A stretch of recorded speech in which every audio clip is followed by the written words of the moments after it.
या त्रिकूट पर्वत को उखाड़ के ले आऊं। जामवंत जी ने कहा कि हनुमान इतना करहु तात तुम जाई, सीता ही देखी कहू सुधियाई। कहा कि हनुमान जी न रावण को मारना है न त्रिकूट पर्वत को उखाड़ना है, बस इतना करना है लंका जाके मैया का पता लगा के आना है।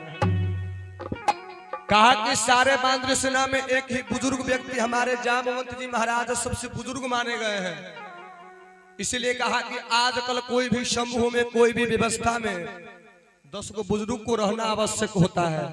जहां देखिएगा जहां 10 को बुजुर्ग रहेंगे वहां एकदम शांति से काम होता है। नवयुवक के बातें खत्म, पावर वाला है। आइए जैसे जामवंत ने कहा कि इतना करहु तात तुम जाई, सीता ही देखी कहू सुधियाई, बस लंका जाके मैया का पता लगा के आना है। हनुमान जी को यह बात अच्छा लगा। कहा कि जामवंत के वचन सुहाए, सुनी हनुमंत हृदय अति भाई। हनुमान जी लंका जाने के लिए तैयार हुए। महाराज कहा कि सुंदरकांड को नाम सुंदरकांड क्यों पड़ा, क्योंकि हनुमान जी ने लंका को जलाया, राक्षसों को मारा। इस सारे सुंदरकांड में मारपीट का बात है, लेकिन इसका नाम सुंदरकांड क्यों? क्योंकि पहले शब्द में दिया है कि जामवंत के वचन सुहाए, सुनी हनुमंत हृदय अति भाई। महाराज कहा जिस प्रकार जामवंत जी के बात हनुमान जी को बड़ा अच्छा लगा। इतना करहु तात तुम जाई, सीता ही देखी कहू सुधियाई। अच्छा लगा हनुमान जी को यह बात।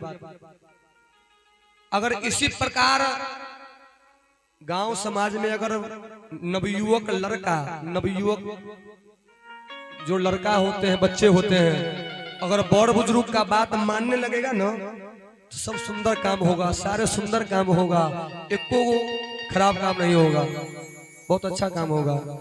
इसलिए इसका नाम सुंदरकांड पड़ा है। हनुमान जी लंका जाने के लिए तैयार हुए। महाराज हनुमान जी ने कहा कि प्रभु, भक्त ने कहा कि मेरे मालिक